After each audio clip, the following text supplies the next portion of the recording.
What if I told you that you could predict whether a company is built to last, not by looking at their balance sheet, but just by listening to the founders talk for 15 minutes? Well, today we're going to break down exactly how that's possible. Okay, that is a huge claim, right? Strategic advisor Dr. Cristina Imre says she can tell if your company will scale in the first 15 minutes. It kind of suggests that, most of us are looking at all the wrong things when we try to figure out a business's real potential. So, how on earth can she do that? What's the secret? Well, here's a hint. It has nothing to do with the usual metrics. The real indicators are the hidden human patterns that show you how a team will actually perform under the intense pressure of growth. And look, this isn't just some wild guess. This comes from Dr. Cristina Imre. She's spent more than 2 decades across 5 continents using her background in medicine and behavioral science to diagnose these exact human dynamics, the things that really make or break a company. So that brings us to the core idea here, which is a big shift in thinking. We need to start focusing less on just the financial metrics and way more on organizational health. Think of it this way. The traditional stuff, market size, revenue, that tells you what has already happened. They're lagging indicators. But these predictive patterns, like how a team disagrees or how they handle uncertainty, that tells you what will happen when things get really tough. These are the true leading indicators of success. And this isn't just some nice-to-have theory. It is more urgent today than ever before. Why? Because in the age of AI, any hidden dysfunction in your company, bad communication, people not taking ownership, it doesn't just get exposed, no, it gets amplified and automated at 10 times the speed. Getting these human systems right is now a critical top priority. Okay, so let's dive into the first pattern, and honestly, this one might be the most telling of all: how a team deals with disagreement. This is it. This is the deceptively simple but absolutely brilliant question Dr. Imre asks. The answer she gets, or sometimes the lack of an answer, reveals pretty much everything you need to know about a team's psychological safety and their communication health. And the difference in the answers is like night and day. A huge red flag is when there's this long, awkward pause, and then you hear something like, we don't really disagree, we're all very aligned. That's a classic sign of artificial harmony. A green flag? They give you an immediate, specific example. That shows the team is healthy enough to have real debates right out in the open. So here's why this matters so much. Disagreements are going to happen no matter what. That's a given.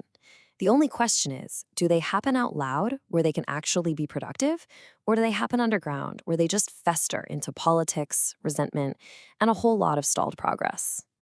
All right, on to pattern number 2. This one is a real test of a founder's strength and self-awareness. It's all about their comfort level with just saying, I don't know.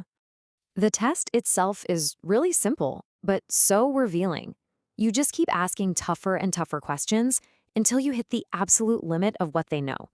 Their reaction right at that moment, well, it tells you everything. A red flag is that leader who has a confident answer for absolutely everything, and they start blurring the line between actual data and just pure speculation. The green flag, that's the leader who is super clear about what they know and just as clear about what they don't. They can comfortably say, you know what, I don't know, but here's how we're going to find out. And why is this so critical? Because a founder who fakes certainty creates an entire organization of people who are also afraid to admit they don't know something.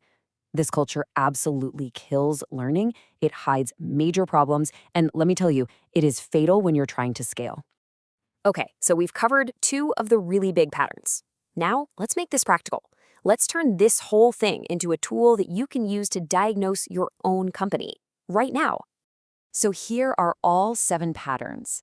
We've talked about productive disagreement and admitting uncertainty, but Dr. Imre also looks at what you avoid, which shows where the fear is, problem ownership, which reveals accountability, how you see your team, which is all about respect, decision velocity, which shows agility, and finally, the team's overall relationship with uncertainty, a huge key to innovation. All right, now it is your turn. I want you to look at this list and be brutally honest with yourself. On a scale of 1 to 5, where 5 is super healthy, how is your organization doing in each of these areas? Do you guys have productive disagreements? Do you own mistakes? Go ahead, pause here for a second, and give yourself a score for each one. Okay, so how did you do? Tally up your score. If you're somewhere between 30 and 35, your company's human systems are probably strong enough to handle the pressure of scaling. If you're in the 20s, you've definitely got some work to do. And if you scored below 20, well, you're likely racking up some serious organizational debt that's going to come due sooner or later. And this all leads back to the one hard truth we really need to get our heads around. You can have the best product in the world, a massive market, but if that underlying human operating system is broken, the company itself will break under pressure. Scaling is an organizational health challenge, first and foremost. So as we wrap this up, don't just walk away with a score. Ask yourself this. Looking at your results, what is the single most important pattern that you will commit to improving starting today? Because that is where the real work begins.